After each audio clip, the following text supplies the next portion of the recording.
मैं supreme court से request कर रहा हूँ, मुझे प्लीज बेल दीजिए, आपके कुछ नहीं बात करने देंगे. வணக்கம், இது அரண்சை. நான் சதீஷ். இன்று நம்மோடு பத்திரிகையாளர் திரு ஆசிப். வணக்கம். வணக்கம். ரிபப்ளிக் டிவி ஆசிரியர் அர்னாப் கோஸ்வாமி மீது பெங்களூர்ல கேஸ் பதிவு செய்யப்பட்டிருக்குது. காங்கிரஸ் கட்சி குறித்து தவறான தகவல்களை பரப்பியதற்காக அங்க இருக்கிற யூத் காங்கிரஸ்ல இருந்து பதிவு பண்ணியிருக்காங்க. கூடவே அதனை பரப்பிய பாரதிய ஜனதா கட்சியோட ஐடி விங் அஜித் மாலவியா மேலும் பதிவு செய்யப்பட்டது. எப்படி பாக்குறீங்க, என்ன நடக்குது? இவங்க ரெண்டு பேரும் பாத்தீங்கன்னா நொட்டோரியஸ். எதுக்கு அப்படின்னா இந்த மாதிரியான ஃபேக் நியூஸை பரப்புவதில் அமித் மால்வியாக இருக்கட்டும், இல்லை அர்னாப் கோசாமி வந்து ஊரறிந்த பிபி. இவரும் அமித் மால்வியாவும் அதே போன்ற ஒரு நபர் தான். இதற்கு முன்னர் இந்த மாதிரி கொஞ்சம் கூட வெக்கமே இல்லாம, கொஞ்சம் கூட பயமே இல்லாம, இல்லைன்னா ஐயோ ஒரு இரண்டு சமூகத்திற்கு இடையில ஒரு மிகப்பெரிய பதட்டத்தை இது ஏற்படுத்துமே அப்படின்ற மாதிரி எந்த எண்ணமுமே இல்லாம இந்த மாதிரி ஃபேக் நியூஸை பரப்பக்கூடியவர் அமித் மால்வியா. அதே போன்ற ஒரு நபர் தான் அர்னாப் கோசாமி. ஃபேக் நியூஸை கொஞ்சம் கூட வெக்கமே இல்லாம மக்கள் பார்க்குறாங்க, நம்மளெல்லாம் பத்திரிகையாளர்னு மதிச்சுக்கிட்டு இருக்காங்க, நம்ம டிவியை பார்க்குறாங்க. இந்த மாதிரி அந்த மக்களை பற்றி கொஞ்சம் கூட கவலை இல்லாம, தேசத்தை பற்றி கொஞ்சம் கூட கவலை இல்லாம, இவங்க தான் ஆனா பெரிய தேசப்பற்றாளர்கள் பேசக்கூடிய நபர்கள். அப்படியாக அவங்களே சொல்லிப்பாங்க, நாங்க ஒரு மிகப்பெரிய தேசப்பற்றாளர்கள். அவங்கள எதிர்க்கிறவங்க எல்லாருமே வந்து ஆன்டி நேஷனல்ஸ், தேச துரோகிகள், அப்படியாக சொல்லக்கூடிய நபர்கள் தான் பச்சை பொய்யை பரப்பக்கூடிய நபர்கள். அப்போ இன்னைக்கு கூட நான் ஒரு மீம் ஒன்று பார்த்தேன். பொய் சொல்பவர்கள் எல்லாருமே பாஜகவில் இருக்கிறாங்களா, பாஜக ஆதரவாளர்களா இருக்காங்களா அப்படின்ற மாதிரி ஒரு கேள்வியை போட்டுட்டு, இல்ல பாஜக வந்து பொய் சொல்லக்கூடிய நபர்கள், திறமையாக பொய் சொல்லக்கூடிய நபர்களை தான் தன் கட்சியில சேர்த்துக்குது அப்படின்ற மாதிரி ஒரு மீம். அதற்கு மிக சிறந்த உதாரணம் தான் அமித் மால்வியாவும். அர்னாப் கோசாமியும் வந்து ஒரு பாஜக காரர் இல்லாட்டினாலும், அவர் பாஜக கட்சியில இல்லாட்டினாலும், ஒரு கட்சியில் இல்லாமல் பாஜகவுக்காக பாஜக காரர்களை விட, பாஜக தலைவர்களை விட அதிகமாக வேலை செய்யக்கூடிய ஒரு நபர். இவர் பரப்பிய செய்தி அப்படின்னு பாத்தீங்கன்னா ரொம்ப மோசமான ஒரு விஷயம். எந்த மாதிரியான சூழல்ல இந்த செய்தியை பரப்புறாரு அப்படின்றதா ரொம்ப முக்கியம். இந்தியாவுக்கும் பாகிஸ்தானுக்கும் இடையில ஒரு மோதல் சூழல். இந்தியா பாகிஸ்தானுக்குள்ள வந்து தாக்குதலை நடத்துது, அங்க இருக்கக்கூடிய பயங்கரவாத தளங்களை வந்து தாக்கி அழிக்குது. இரண்டு நாடுகளுக்கும் இடையில போர் சூழுவதற்கான வாய்ப்பு இருக்கு, அது வந்து ஒரு பெரிய போரா மாறுறதுக்கான வாய்ப்பு இருக்கு அப்படின்லாம் எல்லாருமே யோசிச்சு அது எல்லாம் ஒரு முடிவுக்கு வந்து, அதுலயே நிறைய கேள்விகள்லாம் இருக்கு. இந்த போர் எப்படி முடிவுக்கு வந்ததுன்னு இன்னைக்கு ஆளாளுக்கு ஒரு கதையை சொல்றாங்க. அந்த குழப்பங்கள் அதுக்கெல்லாம் நான் பின்னாடி வரேன். இந்த மாதிரியான சமயத்துல ரிபப்ளிக் சேனல்ல, அதாவது அர்னாப் கோசாமியினுடைய இந்த ரிபப்ளிக் சேனல்ல அவர் பேசும்பொழுது என்ன சொல்றாரு, துருக்கியில இருக்கக்கூடிய ஒரு பில்டிங்கை காமிச்சிட்டு, இதுதான் வந்து காங்கிரஸ் கட்சியினுடைய அலுவலகம், அதிகாரப்பூர்வ அலுவலகம் துருக்கியில இருக்கு. இந்தியாவில் செயல்படக்கூடிய ஒரு கட்சிக்கு எதுக்கு வந்து துருக்கியில வந்து ஒரு ஆஃபீஸ் அப்படின்னு சொல்லிட்டு ஒரு அலுவலகத்தை காமிக்கிறாரு, ஒரு ஆஃபீஸை காமிக்கிறாரு. அதுல காங்கிரஸ்னு ஒரு வார்த்தை இருக்குது. அது ஆக்சுவலா ஒரு கன்வென்ஷன் சென்டர், அதாவது ஒரு பெரிய மீட்டிங்லாம் நடக்கக்கூடிய ஒரு இடம், ஒரு கன்வென்ஷன் சென்டர். அதுக்கு வந்து காங்கிரஸ் அப்படின்ற ஒரு வார்த்தையை பயன்படுத்தி, கொஞ்சம் கூட வெக்கமே இல்லாம இந்த மாதிரியான வார்த்தைகளை பயன்படுத்துறதுல எனக்கு எந்த தயக்கமுமே இல்லை இந்த மாதிரியான நபர்களுக்கு எதிராக. ஏன்னா இந்த நபர் செஞ்ச இன்னொரு விஷயத்த நான் சொல்றேன். அப்போ இதை விட இன்னும் மோசமான வார்த்தையை இந்த மாதிரி நபருக்கு எதிராக நீங்க பயன்படுத்தலாமே அப்படின்னு உங்களுக்கே கூட யோசிக்க தோணும். ஒரு பத்திரிகையாளராக இருந்துகிட்டு சக பத்திரிகையாளரை இப்படியாக கேவலமாக பேசலாமா அப்படின்லாம் உங்களுக்குலாம் என்ன தோணும். ஆனா அவர் இவர் பத்திரிகையாளர்னு மதிச்சாதானே நம்ம இப்படியான வார்த்தைகள்லாம் பயன்படுத்தக்கூடாது அப்படின்னு நமக்கு தோணும். இல்லைன்னா ஒரு பத்திரிகையாளர் மாதிரி நடந்துகிட்டா தானே ஆஹா இப்படிலாம் பயன்படுத்தக்கூடாது நம்ம சக பத்திரிகையாளர் எண்ணம்லாம் வர தோணும். ஸோ ஆனா இவர் செய்யக்கூடிய வேலைகள், நீங்க நான் சொன்னல இந்த காங்கிரஸ் கட்சியை பத்தி பேசும்பொழுது, இது பின்னணியில இதை செய்யறாரு அப்படின்னு பார்க்க போனா, இந்தியா பாகிஸ்தான் மோதல் நடந்த சமயத்துல துருக்கி வந்து டைரக்டா வந்து பாகிஸ்தானுக்கு ஆதரவான ஒரு நிலைப்பாட்டை எடுக்கிறாங்க. பாகிஸ்தானுக்கு ஆதரவாக நிலைப்பாட்டை எடுத்த ஒரு நாட்டுல வந்து காங்கிரஸ் கட்சி, இந்தியாவில் எதிர்கட்சியாக இருக்கக்கூடிய காங்கிரஸ் கட்சியினுடைய அலுவலகம் செயல்படுது அப்படின்றத நிறுவ விரும்புறாரு. இதன் மூலமா என்னன்னா, துருக்கி அரசுக்கும் காங்கிரஸ் கட்சிக்கும் வந்து ஒரு தொடர்பு இருக்கு. துருக்கி அரசுக்கும் காங்கிரஸ் கட்சிக்கும் தொடர்பு இருக்குது அப்படின்னா, பாகிஸ்தானை ஆதரிக்கக்கூடிய துருக்கி அரசாங்கத்தோடு காங்கிரஸ் கட்சிக்கு என்ன வேலை, இல்லைன்னா காங்கிரஸுக்கு வந்து துருக்கியில என்ன வேலை, இந்த மாதிரியான கேள்விதான் அவர் முன்வைக்க விரும்புறாரு. எதிரிக்கு எதிரி நண்பன்ற மாதிரியான விஷயத்த போறாரு. கண்மூடித்தனமா அமித் மால்வியா அதை வந்து ஷேர் பண்றாரு. இது எல்லாமே நடக்குது. இது இப்போ நடந்த விஷயம். இதன் மூலமாக அவங்க கட்டமைக்கக்கூடிய விஷயம் என்ன விரும்புறாங்க அப்படின்னா, இன்னைக்கு எதிர்கட்சியாக இருக்கக்கூடிய காங்கிரஸ் கட்சி மிக ஸ்ட்ராங்கா சில கேள்விகள் எழுப்புது. இதற்கு முன்னாடி கூட ஒரு தயக்கம்லாம் இருக்கும். இந்தியாவுக்கும் பாகிஸ்தானுக்கும் இடையே ஒரு மோதல் வருது, இந்த சமயத்துல போய் நம்ம வந்து இந்த மாதிரியான கேள்விகளை கேட்கக்கூடாது, ஏற்கனவே இந்த மாதிரியான கேள்விகளை கேட்டு அதை அப்படியே வந்து பிஜேபி எதிராக பயன்படுத்தினதால நம்ம பார்த்தோம்.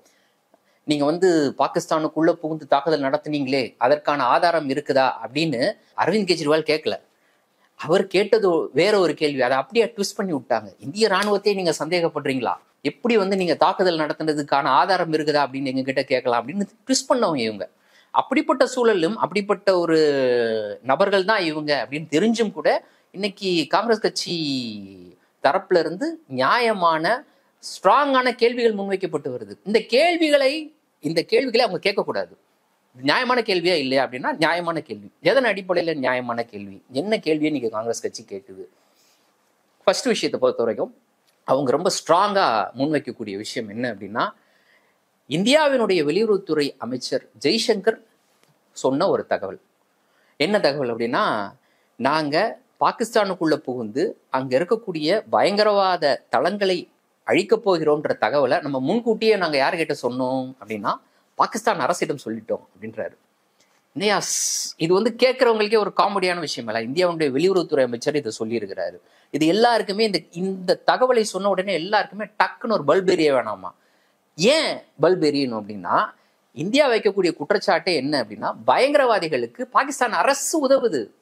பாகிஸ்தானினுடைய அரசினுடைய உதவி இல்லாமல் பயங்கரவாத தளங்கள் பாகிஸ்தானுக்குள்ள செயல்பட்டு கொண்டு இருந்தால், ஒருவேளை இவங்க சொல்றது மாதிரி நாங்க வந்து உங்களுடைய வான்வெளிக்குள் வந்து உங்களுடைய நாட்டுக்குள் புகுந்து அங்க இருக்கக்கூடிய பயங்கரவாதிகளை மட்டும்தான் அடிக்க போறோம், அந்த தகவலை முன்கூட்டியே உங்களுக்கு சொல்றோம், உங்களுக்கும் அந்த பயங்கரவாதிகளுக்கு எந்த சம்பந்தமும் கிடையாது அப்படின்னா இவங்க சொல்றதுல நியாயம் இருக்கு. ஆனா இந்தியா வைக்கக்கூடிய குற்றச்சாட்டு உலகமே அறிந்த குற்றச்சாட்டு, உலகமே அறிந்த விஷயம். இது என்ன அப்படின்னா, அங்க இருக்கக்கூடிய செயல்படக்கூடிய பயங்கரவாதிகளுக்கு பாகிஸ்தான் அரசு உதவிட்டு இருக்கு. அந்த பாகிஸ்தான் அரசினுடைய உதவி இல்லாமல் அந்த பயங்கரவாத தளங்கள் பாகிஸ்தானுக்குள்ள எப்படி செயல்பட முடியும்? முதல்ல அதான் ஃபர்ஸ்ட் கேள்வி. அப்போ பயங்கரவாதிகளுக்கு ஆதரவு அளிக்கக்கூடிய அரசிடம் முன்கூட்டியே நாங்க பயங்கரவாதிகளை தாக்குவதற்காக உள்ள வரோம் அப்படின்னு சொல்றது எந்த வகையில நியாயம்? முதல்ல ஃபர்ஸ்ட் விஷயம், எந்த வகையில நியாயம்? அப்படி சொல்வதால் ஏற்படக்கூடிய விளைவு தான் ரொம்ப முக்கியம். அப்ப நாங்க உங்க நாட்டுக்குள்ள வந்து எங்களுடைய ஃபிளைட் வந்து இந்த பயங்கரவாத தளங்களை தாக்க போகுது அப்படின்ற தகவலை சொல்றது என்ன அர்த்தம் அப்படின்னா, நம்முடைய வீரர்களை காம்ப்ரமைஸ் பண்றது. நம்முடைய விமானப்படை வீரர்கள் உள்ள புகுந்து இன்னைக்கு தாக்குதல் நடத்தியிருக்காங்க அப்படின்னா, அந்த விமானப்படை வீரர்கள் உள்ள வர்றத இந்திய அரசாங்கமே எதிரி நாட்டிற்கு தகவல் சொல்றது. இதைத்தான் வந்து ராகுல் காந்தி கேட்கிறாரு. இதற்கு விளக்கம் சொல்லுங்கன்னு ஒரு இடத்துல இல்ல 2 இடத்துல கேட்டுட்டு இருக்காரு. இது நியாயமான கேள்வி. இந்த கேள்விக்கு அவங்க கிட்ட பதிலே கிடையாதுங்க. பதிலே இல்லாததுனால அவங்க வந்து காங்கிரஸை ஏதோ ஒரு வகையில திசை திருப்பி, காங்கிரஸ் வந்து தேசத்திற்கு விரோதமாக செயல்படுது அப்படின்னு ஒரு கட்டமைப்பை உருவாக்கணும், ஒரு கட்டமைக்கணும். உள்ள இல்லாத ஒரு விஷயத்தை கட்டமைக்க வேண்டும் அப்படின்றதான் அவங்களுடைய எண்ணமா இருக்கு. அதற்காக அந்த வேலையை செய்யறாங்க. 2வது கேள்வி காங்கிரஸ் தரப்புல இருந்து தைரியமாக, நான் எப்போதுமே முன்னாடியெல்லாம் வந்து எல்லாருக்குமே ஒரு தயக்கம் இருக்கும், நான் இப்ப சொல்றேன்ல மறுபடியும், தைரியமாக முன்வைக்கக்கூடிய கேள்வி, 2 நாடுகளுக்கும் இடையில வந்து பேச்சுவார்த்தை நடத்தியது யாரு, போரை நிறுத்த சொல்லி சொன்னது யாரு? ட்ரம்ப் சொல்றாரு நான் சொன்னதுனாலதான் போர் நின்றுச்சு அப்படின்னு சொல்லிட்டு, இல்லாட்டினா போர் நின்றுருக்காது அப்படின்றாரு. ஒரு இடத்துல சொன்னா கூட பரவாயில்ல, அவர் வந்து அவங்க நாட்டுல பேசுறாரு, அப்புறம் வெளிநாடு சுற்றுப்பயணம் போது அங்கேயும் பேசுறாரு, அப்புறம் ஒரு தொலைக்காட்சிக்கு வந்து நேர்காணல் கொடுக்குறாரு, அதுலேயும் பேசுறாரு. எந்த இடத்துலையுமே அவர் முன்னுக்கு பின் முரணா பேசவே இல்லை. எல்லா இடத்துலையும் ஒரே பேச்சு தான். என்ன அப்படின்னா, போரை நான் தான் நிறுத்தினேன், நான் இல்லாட்டினா அவங்க 2 பேரும் அடிச்சுட்டு செத்துருப்பாங்க, நான் பூந்ததுனால தான் நிறுத்தினேன். எதை வச்சு நிறுத்தினேன் அப்படின்னா, எபார் உனக்கு எனக்கும் பிஸ்னஸ் நடந்துட்டு இருக்கு, அது ஒழுங்கா நடக்கணும் அப்படின்னா போரை நிறுத்திக்கங்க அப்படின்னு 2 நாடுகிட்டையும் சொன்னேன். 2 பேரும் புரிஞ்சுக்கிட்டாங்க, 2 பேரும் போரை நிறுத்திட்டாங்க. இதுதான் வந்து ட்ரம்ப்போட வேர்ஷன். ஆனா நம்ம சைடு வேர்ஷன்றது வேற. நாம போகல, பாகிஸ்தான் தான் வந்து 3ஆம் நாட்டுக்கு போய் காலில் விழுந்து அவங்கள வந்து இதில் தலையிட சொல்லி கேட்டாங்க. அதன் அடிப்படையில தான் இது நடந்துச்சு. நாம வந்து என்ன லட்சியத்தை முன்வைத்து இந்த ஆபரேஷன் சிந்தூரை நடத்தணுமோ அதை முடிச்சிட்டோம் அப்படின்றதான் இந்தியாவோட வேர்ஷன். இலக்கை தொட்டு விட்டோம், இழப்புகள் ஏற்படலாம். ஆமா, அது வேற. இந்த இழப்புகளை பற்றி வேற அது ஒரு தனி கதை. இப்போ அந்த கேள்வியும் கூட இருக்குது. அந்த கேள்வியெல்லாம் இனிமேல் கேட்க வேண்டிய தேவை இருக்குது. இப்போ ஜெய்சங்கரிடம் முன்வைக்கக்கூடிய கேள்வி இதை தொடர்புடையது தான். இப்போ என்ன சொல்றாங்கன்னா, இந்த தாக்குதல்ல ஆபரேஷன் சிந்தூர்ல இந்திய தரப்புல சேதம் ஏற்பட்டிருக்கு, விமானங்கள் சுட்டு வீழ்த்தப்பட்டதாக பாகிஸ்தான் சொல்லுது. சில உலக நாடுகளும் அதை பற்றி கேள்வி எழுப்புறாங்க. அப்படின்ற போது சுட்டு வீழ்த்தப்பட்ட விமானம் அப்படின்றது எப்படி நடந்துச்சு, யாரால் நடத்தப்பட்டது? பாகிஸ்தான் அரசு, பாகிஸ்தான் ராணுவம், பாகிஸ்தானினுடைய விமானப்படை. இப்ப அந்த விமானப்படை கிட்டதான் முன்கூட்டியே நம்ம சொல்லிட்டோம் எங்க விமானங்கள் உள்ள வருதா. அதன் அடிப்படையில் தானே இந்த கேள்வி. நீங்க எழுப்புற கேள்விக்கான லாஜிக்கான கொஸ்டின் இங்கிருந்து தான் வருது. இந்த லாஜிக்கான கேள்வியை தான் அவர் முன்வைக்கிறாரு. அப்போ இந்த கேள்வி, இந்த 2வது கேள்வி இருக்குல்ல, இதற்கும் வந்து அரசு தரப்பிடம் பதில் இல்லை. பதில் இல்லாட்டினா என்ன பண்ணணும்? அவங்க கிட்ட இருக்கக்கூடிய ஒரே கருவி பொய்யை பரப்புவது தான். ஆட்டையை கலைக்கணும். வடிவேல் வந்து பஞ்சாயத்தை கலைச்ச மாதிரி தான் இன்னைக்கு வந்து ஏதாவது ஒன்று சொல்லி எப்படியாவது இவர்கள் எழுப்பக்கூடிய அந்த நியாயமான கேள்விக்கு பதிலடி கொடுக்கணும் அப்படின்ற பேரில் அவர்களுக்கு எதிராக, காங்கிரஸுக்கு எதிராக யாரெல்லாம் கேள்வி எழுப்புறாங்களோ அவங்களுக்கு எதிராக என்ன பண்றது, வாய்க்கு வந்த பொய்யை பரப்புவது. இந்த வேலையை செய்வதற்கு யோசிச்சு பாருங்க, அமித் மால்வியா செய்யறாரு, பாஜகவினுடைய அரசின் அங்கமாக இருக்கிறாரு, கட்சியினுடைய அங்கமாக இருக்கிறாரு, அந்த வேலையை செய்யறாரு. அர்னாப் கோசாமிக்கு எங்கிருந்து தேவை வருது? அப்பதான் நான் சொன்னேன், தொடங்கும் போதே சொன்னேன், அவர் ஒரு பத்திரிகையாளர்லாம் கிடையாதுங்க. அவர் வந்து நேரடியாக பாஜகவுக்காக பிரச்சாரம் செய்யக்கூடிய, பாஜகவினுடைய அதிகாரப்பூர்வமற்ற செய்தி தொடர்பாளராக ஒரு நிறுவனத்தை நடத்திட்டு இருக்காரு. அவ்வளவுதான். அதை வந்து ஒரு பத்திரிகை நிறுவனம், ஊடக நிறுவனம்னு சொல்றதுக்கு கூட தகுதியற்ற ஒரு நிறுவனம், அப்படிதான் நம்ம சொல்லணும். இன்னைக்கு யோசிச்சு பாருங்க என்ன நடந்திருக்கு அப்படின்னா, அவருக்கு எதிராக கர்நாடகாவில் இன்னைக்கு வழக்கு பதிவு செய்யப்பட்டிருக்கு. ஆனா உண்மையிலே இவர் செய்த இன்னொரு விஷயத்த நான் சொல்றேன், அதற்கு என்ன நடந்திருக்கும் அப்படின்னு, என்ன நடந்திருக்கணும், எது நடக்காம இருக்குது அப்படின்றதையும் நம்ம புரிஞ்சுக்கலாம். 2019 புல்வாமா தாக்குதல், நீங்க பணியாற்றிய உங்களுடைய காம்ரேட்ஸ் கிட்டத்தட்ட 40 பேர் கொல்லப்பட்டாங்க அந்த 2019 தாக்குதல். இந்த தாக்குதல் நடைபெற்றது தொடர்பாக அர்னாப் கோசாமிக்கும் அப்போது பார்க் என்ற அமைப்பு என்னன்னு பார்த்தீங்கன்னா, ஒவ்வொரு சேனலையும், ஒவ்வொரு நியூஸ் சேனலையும் மக்கள் என்ன பார்க்குறாங்கன்ற ரிப்போர்ட்டை வந்து பீரியாடிக்கலாக சப்மிட் பண்ணுவாங்க. அதன் அடிப்படையில் தான் இந்த சேனல் ஃபர்ஸ்ட்ல இருக்கு, செகண்ட்ல இருக்கு, தேர்ட்ல இருக்கு அப்படின்றது தெரிய வரும். அதன் அடிப்படையில் தான் அந்த சேனலுக்கு வருவாயும் வரும். அப்போ அதிகமான சேனல் பார்க்கக்கூடிய, அதிகமான நபர்கள் பார்க்கக்கூடிய சேனலுக்கு அதிகமான அட்வர்டைஸ்மெண்ட் வரும். அதன் மூலம் அந்த நிறுவனத்துக்கு வருமானம் வரும். அப்போ அப்படியாக அந்த நிறுவனம், அப்படியாக இதை கணக்கிடக்கூடிய அந்த நிறுவனத்தினுடைய தலைவராக இருந்தார் ஒருத்தர், பார்த்தோ தாஸ்குப்தா அப்படின்ட்டு. அவரோட அர்னாப் கோசாமிக்கு என்ன உறவு அப்படின்னு பார்த்தீங்கன்னா, ஒரு சேனலை மக்கள் அதிகமாக பார்த்தால் அதை அதிகமாக பார்த்தாங்கன்ற தகவலை கொடுக்க வேண்டிய பார்க் வந்து ரிப்பப்ளிக் சேனலை வந்து மக்கள் அந்த அளவுக்குலாம் பார்க்கல, ஆனா அவ்வளவு பேர் 1000 பேர், அத்தனை லட்சம் பேர் பார்த்ததாக வந்து ஒரு பொய்யான ரிப்போர்ட்டை கொடுத்ததான ஒரு குற்றச்சாட்டின் அடிப்படையில் விசாரணை நடைபெறுது. அந்த விசாரணையில அர்னாப் கோசாமிக்கும் அவருக்கும் பார்க்கோட தலைவருக்கும் இடையில நடந்த சாட், இந்த உரையாடல்கள்லாம் வெளியில வருது. யாருன்னா, காவல்துறை நடத்திய விசாரணையின் போது கிடைத்த தகவல், அது லீக் ஆகுது. அதுல அந்த லீக்கான டாக்குமெண்ட்ல என்ன நடக்குது அப்படின்னு பார்த்தீங்கன்னா, புல்வாமா தாக்குதல் நடந்த உடனே சொல்றாருல, நான் தான் தேச பற்றாளன் அப்படின்னு சொல்றாருல அந்த அர்னாப் கோசாமி. ராணுவ வீரர்கள், சிஆர்பிஎஃப் வீரர்கள் கொல்லப்பட்டிருக்காங்க, துணை ராணுவ படையை சேர்ந்த வீரர்கள் கொல்லப்பட்டிருக்கிறாங்க அப்படின்னா, ஒரு உண்மையிலேயே தேசப்பற்றாளனுக்கு என்ன வரணும்? கண்ணீர் வரணுங்க. கண்ணீர் வரணும், கோபம் வரணும், கண்ணீர் வரணும். யார் அதை நடத்தினா அப்படின்னு. பட் இவருக்கு என்ன உடனடியாக தோணுது அப்படின்னா, அச்சாம்பர்ரா ஜாக்பாட். அவர் எக்ஸாக்டா சொன்ன வார்த்தை இது கிடையாது, பட் அவர் சொன்ன வார்த்தையை இப்படியாகத்தான் நம்ம புரிஞ்சுக்கணும். யாரோட பேசிக்கிறாரு அப்படின்னா, அந்த பார்க்கோட தலைவர், செம்ம ஜாக்பாட் அப்படின்ட்டு. எதற்கு அப்படின்னு பாத்தீங்கன்னா, அடுத்து நாடாளுமன்ற தேர்தல் இருக்கு. செத்துப்போன ராணுவ வீரர்களை வைத்து, துணை ராணுவ படை வீரர்களை வைத்து ஓட்டு வாங்கிடலாம் அப்படின்ற அடிப்படையில் அவர் பார்க்கோட தலைவர்கிட்ட பேசுறாரு. அந்த சாட் உரையாடல் இன்னும் சமூக வலைதளங்கள்ல வெளியில இருக்குது.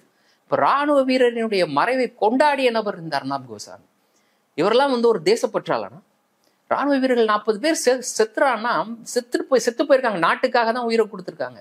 அவர்கள் மீது நடத்தப்பட்டது பயங்கரவாத தாக்குதல். அந்த பயங்கரவாதத்திலிருந்து மக்களை பாதுகாப்பது தான் அவங்களுடைய வேலை. அந்த வேலையை செய்வதற்கு தாங்க தான் அவங்க கிளம்பி போறாங்க. போற வழியில் நடத்தப்பட்ட தாக்குதல்ல அவங்க இறந்து போறாங்க. ஆனா அர்னாப் கோசாமி அந்த தாக்குதலுக்கு அச்சாம்பர்ரா ஜாக்பாட்னு சொல்றாரு. எதற்காகனா, அடுத்து நாடாளுமன்ற தேர்தல் பக்கத்துல நடைபெற இருக்கு, ராணுவ வீரர்கள் இறந்துட்டாங்க, அதை வச்சு ஒரு பெரிய ப்ரொபகண்டாலாம் பண்ணி நம்ம வந்து நிறைய வாக்குகளை சேகரிக்கலாம். அது நடந்துச்சான்னு பார்த்தீங்கன்னா நடந்துச்சு உண்மையிலேயே. அதற்கேற்ற மாதிரி தான் போற எல்லா பிரச்சார கூட்டங்கள்லையும் பிரதமர் நரேந்திர மோடி உட்பட எல்லாருமே ராணுவ வீரர்களை பார்த்தீர்களா, சிஆர்பிஎஃப் வீரர்களை பார்த்தீர்களா அப்படின்னு பேசினாங்க. இதோடு நிக்கல. இன்னொரு விஷயம்தான், இந்த புல்வாமா தாக்குதலுக்கு பதிலடி கொடுக்கக்கூடிய வகையில இந்திய ராணுவம் வந்து பாகிஸ்தானுக்குள் நுழைந்து இப்போது எப்படி ஒரு தாக்குதல் நடத்தினாங்களோ அதே போல ஒரு தாக்குதலை பலாக்கோட் அப்படின்ற இடத்துல ஒரு தாக்குதலை நடத்தினாங்க.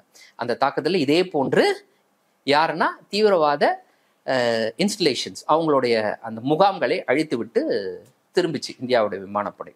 அப்போ இந்த தாக்குதல் நடத்தப்படுவதற்கு ஒரு 3 தினங்களுக்கு முன்னர், இது எவ்வளவு ரகசியமான தாக்குதல் அப்படின்னா, சர்ஜிக்கல் அட்டாக். அது என்ன அர்த்தம் அப்படின்னா, எதிரி எதிரி நாட்டினுடைய இராணுவத்திற்கு தெரியாது, அரசுக்கு தெரியாது, அந்த பயங்கரவாதிக்கு தெரியாது இப்படி ஒரு தாக்குதல் நடத்தப்பட போகுது அப்படின்னு சொல்லிட்டு, எந்த இடத்துல தாக்குதல் நடத்தப்பட போகுதுன்னு அப்படின்றது தெரியாது. இந்த தாக்குதல் மாதிரி ஜெய்சங்கர் முன்கூட்டியே சொன்னது மாதிரிலாம் கிடையாது. இது வந்து சர்ஜிக்கல் ஸ்ட்ரைக், உள்ள புகுந்து நேரடியாக அடிச்சுட்டு திரும்பி வர்றது. இதுதான். இப்படிப்பட்ட ஒரு தாக்குதலை இந்திய அரசு, இந்திய இராணுவம், இந்திய விமானப்படை திட்டம் போடுறாங்க. ஆனா இப்படிப்பட்ட ஒரு தாக்குதல் நடக்க போகுது அப்படின்னு 3 நாளைக்கு முன்னாடியே வந்து இவர் யாரோட பேசியிருக்கிறாரு அப்படின்னா, அந்த பார்க்கோட தலைவரோட பேசியிருக்கிறாரு. அர்னாப் கோஸ்வாமி பேசியிருக்கிறாரு. முக்கியமான விஷயம் நடக்க போகுது இன்னொரு 3 நாள்ல, பொறுத்து இருந்து பாருங்க. அவர் கேட்கிறாரு, இப்படிப்பட்ட தாக்குதல் நடந்துருச்சு, இந்தியா தரப்புல இருந்து இந்த ரியாக்ஷன் இல்லையா அப்படின்னு பார்த்தோ கேட்கிறாரு. அதுக்கு ஒரு பதில் சொல்றாரு, ஒரு 3 நாள் பொறுத்துக்கங்க, நடக்க போகுது பாருங்க. அப்போ அர்னாப் கோஸ்வாமிக்கு எது முன்கூட்டியே தெரிந்திருக்கிறது அப்படின்னு பார்த்தீங்கன்னா, இந்தியாவுடைய விமானப்படை எல்லை தாண்டி போய் பாகிஸ்தானில் இருக்கக்கூடிய ஒரு குறிப்பிட்ட இலக்கை தாக்கி விட்டுட்டு திருப்பி இந்தியாவுக்குள்ள வரப்போகுது. இத்தனை விஷயம் ஒரு முன்கூட்டியே தெரிஞ்சு வச்சிருக்கிறது. அதனால 3 நாள் அது நடக்க போகுதுன்றாரு. அவர் சொன்ன மாதிரி 3வது நாள் பலாக்கோட் தாக்குதல் நடக்குது. அப்போ இந்தியாவுடைய ராணுவ ரகசியம் எப்படி அர்னாப் கோஸ்வாமிக்கு தெரிந்தது? ஃபர்ஸ்ட் கேள்வி. அப்போ அர்னாப் கோஸ்வாமி யார்? ஒரு சாதாரண ஒரு பத்திரிகையாளர், ஒரு பத்திரிகை நிறுவனத்தின், ஒரு தொலைக்காட்சி நிறுவனத்தினுடைய ஆசிரியர், இல்லைன்னா அதனுடைய உரிமையாளர், ஏதோ ஒன்று. இவருக்கும் இந்திய இராணுவத்திற்கும் என்ன தொடர்பு? இந்திய அரசுக்கும் இவருக்கும் என்ன தொடர்பு? அரசு தொடர்பான ரகசியங்களை வந்து வெளியிடுறதே வந்து மிகப்பெரிய தவறு. இராணுவம் தொடர்பான ரகசியத்தை முன்கூட்டியே தெரிந்து வைத்திருப்பது ஒரு தவறு. 2வது, அதை வெளியிடுவது வந்து அதை விட மிகப்பெரிய தவறு. இது எந்த வகையில வந்து இந்திய இராணுவத்தை வந்து இன்னைக்கு எப்படி ஜெய்சங்கர் அவர் தெரிவித்த கருத்து அப்படின்றது இன்னைக்கு எப்படியாக பார்க்கப்படுதுன்னா, இங்கிருந்து தாக்குதல் நடத்த போன விமானப்படை வீரர்களுடைய உயிருக்கு ஒரு அச்சுறுத்தல் ஏற்படுத்தக்கூடிய வகையில தான் அந்த தகவல் அமைந்திருக்கும் அப்படின்னு இன்னைக்கு காங்கிரஸ் கட்சி தரப்புல சொல்றாங்க. அதே போன்றத ஒரு விஷயம் தானே இது.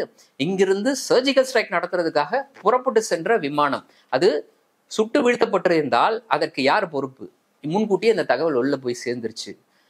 பார்த்தோ கிட்ட அவர் சொல்றாரு. பார்த்தோ வந்து அவருக்கு தெரிஞ்ச இன்னொருத்தட்ட சொல்றாரு, இது வந்து இந்த ராணுவ ரகசியம் கசிஞ்சு வெளியில போயிடுது அப்படின்னா, அங்கிருந்து போய் இந்திய நாட்டுக்காக நம் மண்ணில் நடத்தப்பட்ட அந்த பயங்கரவாத தாக்குதலுக்கு பதிலடி கொடுப்பதற்காக தன்னுடைய உயிரையே வந்து பணயம் வைத்துட்டு இங்கிருந்து பறந்து போற விமானப்படை வீரர், அவருடைய உயிருக்கு யார் உத்தரவாதம்? இந்த தகவல் வெளியில போய் கசிஞ்சிருந்துச்சுன்னா, முன்கூட்டியே பாகிஸ்தான் ராணுவம் அதை தெரிஞ்சிருந்துச்சுன்னா என்ன நடந்திருக்கும்? அவங்க அலர்ட்டா இருந்திருப்பாங்க, சுட்டு வீழ்த்திருப்பாங்க. இது நடந்திருக்குமா, நடந்திருக்காதா?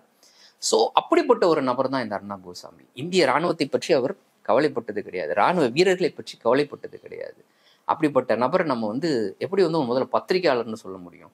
அப்படியாக ஆதாரங்கள் வெளியில வந்ததுக்கு பிறகும், இராணுவ ரகசியத்தை கசிய விட்டுருக்கிறான்ற ஆதாரம் வெளியில வந்ததுக்கு பிறகும், இராணுவ வீரர்களுடைய உயிரிழப்பை வந்து கொண்டாடினார் அப்படின்றதுக்கான ஆதாரம் வெளியில வந்ததுக்கு பிறகும் கூட அவர் மீது இது தொடர்பாக வழக்கு பதிவு பண்ணல. இன்றைய வழக்கு பதிவுக்கு பின்னர் அவர் வந்து ரிபப்ளிக் டிவி வந்து சாரி கேட்டிருக்காரு. சாரின்னு கூட சொல்ல முடியாது, என்ன சொல்றது, வருத்தப்படுறோம் அப்படின்னு ஒரு மெசேஜ் போட்டிருக்கு.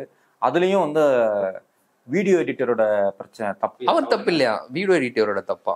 இது எவ்வளவு ஒரு மோசமான ஒரு விஷயம்.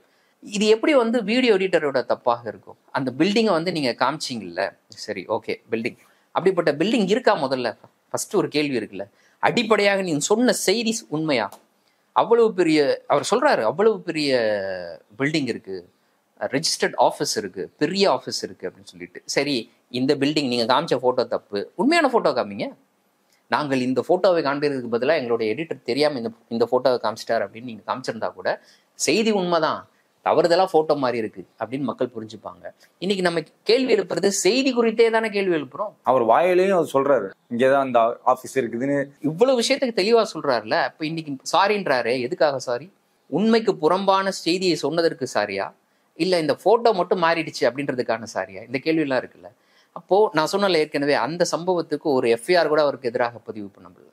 ஆனா இன்னைக்கு காங்கிரஸ் ஆளக்கூடிய மாநிலத்துல காங்கிரஸ் கட்சியை சேர்ந்த நிர்வாகி கொடுத்த புகாரின் அடிப்படையில் கர்நாடகாவில் பெங்களூருல அர்னாப் கோஸ்வாமிக்கும் அமித் மால்யாவுக்கு எதிராக வழக்கு பதிவு செய்யப்பட்டிருக்கு. கைது செய்யப்படணும், அவர்கள் மீது விசாரணை நடத்தப்படணும். குறைந்த நாள் இதுக்கு முன்னாடி நடந்த இதே அர்னாப் கோஸ்வாமிக்கு எதிராக நடத்தப்பட்ட கைது நடவடிக்கை, அதுல இருந்து எப்படி வந்து அவர் ஒரே நாள்ல வந்து பெயில் வாங்கிட்டு வெளில வந்தாரு, லீவு நாள்லையும் கூட இவருக்காக, அர்னாப் கோஸ்வாமிக்காக எப்படி நீதிமன்றம் விசாரணைக்கு அவருடைய பிணை மனுவை எடுத்துக்கிச்சு.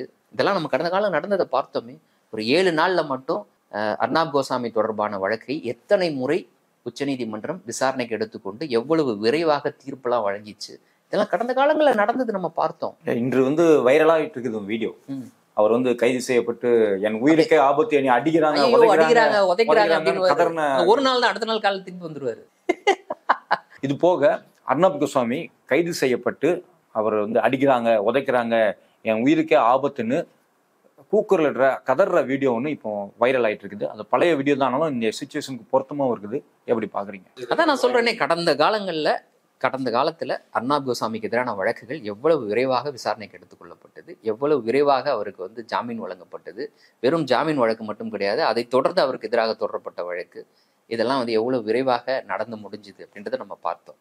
அப்போ அந்த வகையில இந்த வழக்கும் வந்து அவர் நாளைக்கு வந்து இங்கேருந்து கர்நாடகா போலீஸ் அவர் இருக்கக்கூடிய அவருடைய ஆஃபீஸ் இருக்கக்கூடிய மும்பைக்கோ இல்லை டெல்லிக்கோ போய் அவரை கைது செய்ய போறாங்க அப்படின்னா, முதல்ல கர்நாடகா போலீஸை வரவேற்று இருந்தாங்க அர்ணப் கோஸ்வாமின்னு அந்த மாநில அரசோ அந்த மாநில போலீஸோ ஹேண்ட் ஓவர் பண்ண போறது கிடையாது.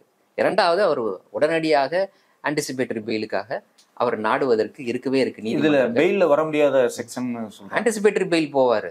செக்ஷன்ல அவங்கள போட்டிருக்காங்க, ஆன்டிசிபேட்டரி பெயில் கேட்பாரு. அதற்கு வந்து நீதிமன்றங்கள் எப்படி செயல்படுது அப்படின்றத நம்ம எல்லாம் பார்க்க தான் போறோம். இதற்கு முன்னாடி செயல்பட்டதை நம்ம பார்த்தோம். உலக அளவில் இந்த ஊடகங்கள் இந்தியா மீதான மதிப்பீடு எப்படி இருக்கும்? ஏன்னா இதுக்கு முன்னாடி இவர் வந்து காபூல்ல வந்து பாகிஸ்தானோட ஆர்மி ஆஃபீஸர் 5வது ஃப்ளோர்ல உட்காந்துட்டு இருக்காங்கன்னு போட, அங்க இருந்து பாகிஸ்தான்ல இருந்து எங்க அந்த பில்டிங்லேயே மொத்தம் 2 ஃப்ளோர் தான் உண்டுன்னு நிறைய மீம்ஸ் எல்லாம் போட்டு என்ன சொல்றது, ஒரு ஊடகம் இந்திய ஊடகங்கள் மீதான மதிப்பே தரக்குறைவாகிற லெவலுக்கு அர்ணப் கோஸ்வாமி மட்டுமில்ல, இன்றைய சூழலில் இந்த போர் பதட்ட சூழலில் கராச்சியை போய் பாகிஸ்தான் இந்திய ராணுவம் பிடிச்சிருச்சு, நேவி பிடிச்சிருச்சுலாம் பயங்கரமான நியூஸ்கள்லாம் பரவச்சு. இந்த அடிப்படையில் இந்திய ஊடகங்கள் இதன் மீதான மதிப்பு உலக அளவில் எப்படி இருக்கும்? ஏற்கனவே வந்து இந்த பாஜக ஆட்சிக்கு வந்ததற்கு பிறகு பாஜகவினுடைய தலைவர்கள், பாஜக கட்சியை சேர்ந்தவர்கள், அவங்க வந்து சமூக வலைதளங்களில் தெரிவிக்கக்கூடிய பல கருத்து, இந்த கருத்து எல்லாத்துக்குமே ஒரு கட்டத்தில் இந்திய அரசு வந்து ஐயோ நாங்கள் மன்னிப்பு கேட்டுக்கிறோம் அப்படின்னு பல இடங்களில் கேட்டாங்க. பல இடங்களில் சவுதி அரசிடம் அவமானப்பட்டாங்க, ஈரான் அரசிடம் அவமானப்பட்டாங்க. இப்படி பல அவமானங்கள் இந்திய அரசு பட்டிருக்கு. அந்த அவமானங்களுக்கு ஏதோ ஒரு வகையில் இன்னொரு காரணமாக இந்தியாவில் செயல்படக்கூடிய இன்னைக்கு பாஜகவோட லேப்டாப்னு சொல்கிறாங்கல்ல, அந்த மாதிரியான கோடி மீடியாக்கள், அர்ணப் கோஸ்வாமி மாதிரியான நபர்களால் நடத்தப்படக்கூடிய இந்த மீடியாக்கள் இதுவும் உலக அளவில் இந்தியாவினுடைய அந்த மதிப்பை சீரழிச்சிருக்கு அப்படின்னு தான் நம்ம சொல்லலாம். அதற்கு மிக சிறந்த உதாரணம் இந்த இந்தியா பாகிஸ்தான் சமீபத்திய இந்த கான்ஃப்ளிக்ட் அந்த நடந்த சமயத்தில் இந்திய ஊடகங்கள் வந்து இல்லாத ஒரு விஷயத்தை இருப்பதாக பெரிதுபடுத்தி காமிச்சது, அப்புறம் நடக்காத ஒரு விஷயத்த நடந்ததாக சொன்னது, இந்த மாதிரியான பல விஷயங்கள் உண்மையிலே மிகப்பெரிய அவமானம் தான். இந்திய ஊடகங்களுக்கே வந்து ஊடகங்கள் குறித்து உலக நாடுகள் இல்லை உலகத்தில் இருக்கக்கூடிய மற்றவர்கள் இந்திய ஊடகங்களை பார்க்கக்கூடிய அந்த பார்வையில் ஒரு மிகப்பெரிய ஒரு அவமானத்தை உருவாக்கி கொடுத்துருக்கிறதுல அர்ணப் கோஸ்வாமி மாதிரியான ஆட்கள் அவர்களுக்கு மிகப்பெரிய பங்கு இருக்கு. இது ஒரு மிகப்பெரிய அவமானம், அப்படியே தான் நம்ம பார்க்கணும். இன்று நம்மோடு கலந்து கொண்டு பல முக்கியமான விஷயங்களை பகிர்ந்து கொண்டதற்கு நன்றி. நன்றி. மீண்டும் ஒரு நிகழ்ச்சியில் சந்திப்போம் நண்பர்களே. அரண்சை நண்பர்களுக்கு வணக்கம். அரண்சை ஊடகம் சுயேட்சையாக இயங்குவதற்காகவே உருவாக்கப்பட்டது. நாம் செய்கிற வேலை உண்மையிலேயே மக்களுக்காக செய்கிறோம் என்பதை நீங்கள் நம்பினால், வாய்ப்பு இருந்தால் இந்த ரேசர் பே கியூஆர் கோடுக்குள்ளே நீங்கள் வந்து அதை ஸ்கேன் பண்ணி எங்களுக்கு உங்களால் இயன்றதை விருப்பம் இருந்தால் ஆதரவு தெரிவிக்கலாம்.